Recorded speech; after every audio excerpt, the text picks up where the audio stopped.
Before I say anything, just praise God for all He's done in my life. He doesn't do anything else. He's already done enough.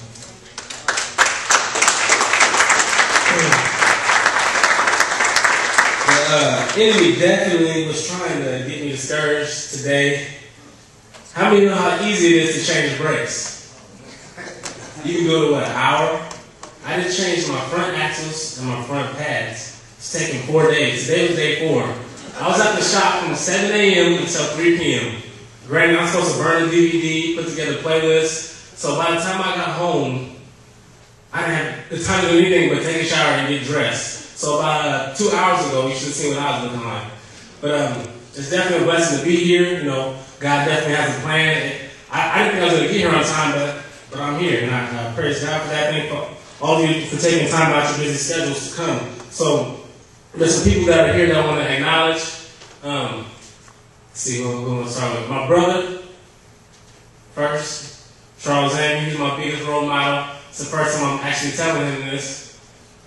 He's only 15 months older than me, but I've grown up watching him develop from a crazy teen and crazy youth into now a loving husband and father and ordained minister at the church I attend.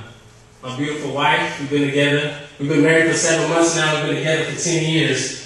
So it's been a long time. Can't nobody say she was ever in it for anything else but the love. Johnny O back there, like he said, I remember a time when we had a coach that used to make us run 20 miles a week. He had us do 6 400s, like 8 300s, 10 200s, and like 13 100s. And the soccer players was out there, and the track people was out there like, what are y'all doing? We don't ever run this much.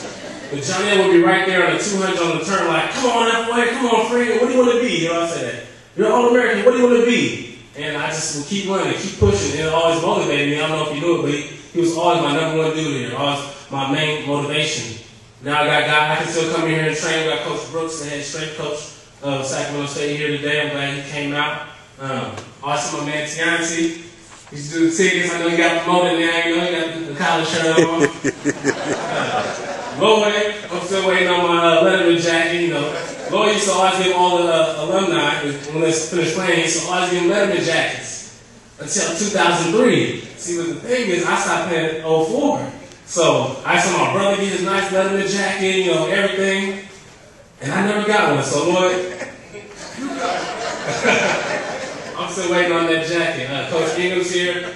My man Tony from Results, where I currently work and train and do a whole lot of stuff at, is here. Who else is here? My man Zeke. Chuck Thornton, who I went to Sac State with. He's currently my producer. He produces most of the stuff that you hear. He probably did at least half of it. Mike and Brandon. Brandon's my man. He's like my personal mentor / PR guy. I talk to him pretty much almost every day now. And anybody, Paul and Melinda and Alan, the Tapp family, they've been a great help to me. Hired me for like 2 weeks. They've been a blessing, and everybody that just came out. If I forgot anybody, you know, forgive me. But the only person I really wanted to thank was God. Everything else just kind of falls in place. My dream, growing up, obviously was to have a highlight on SportsCenter since I was 7. Been playing football since I was 7. Played a lot of different sports, and I always watched SportsCenter. Favorite player was Jerry Rice, and the 49ers are my favorite team, which is kind of ironic. And then, you know, I like Deion Sanders as well too. So I made it through high school. I came out here to Sac State, and you know, had a pretty decent career here. I actually, to this day, do not know any of my stats here. I never care. I still don't. I just really love playing football. I actually like hitting people as well, which is kind of strange for a receiver. But you know, it was kind of interesting. Had a lot of ups and downs.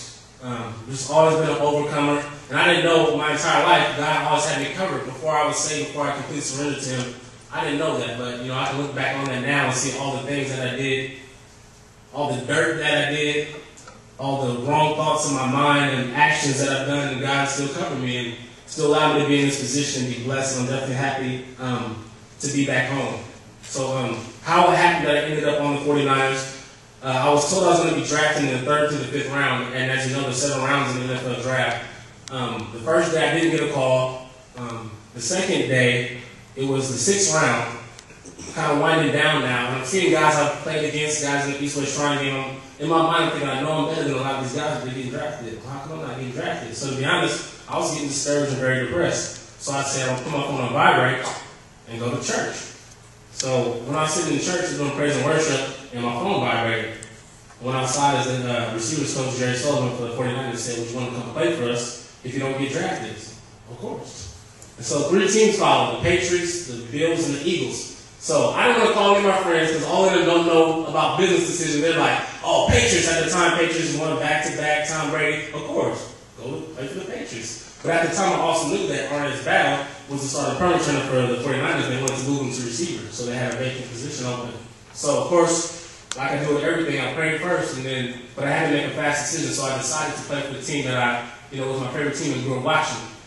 And that was the 49ers. And it turned out my practice facility was only 15 minutes away from where I grew up. So I would have an opportunity to go home and see my parents and my friends, which really wasn't a good idea to go see your friends. But